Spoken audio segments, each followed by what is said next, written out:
ate, kahit yung malaki pumunta. Sana lagi kayo mag-ingat at sana magkikita tayo. I love you. O sige, tanong ng bayan kung kailan daw Ano? yung pelikula nyo ni Madge. Hindi ko pa masasagot eh, pero ako maasama na. Magkasama muli kami, hindi lang sa soap, hindi sa pelikula. Yes. Bye-bye. Hello! Salamat. Nakapanood kayo? Hindi.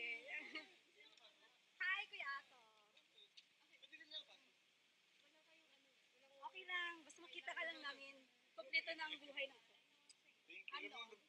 Bakit? Hello? Okay ka na?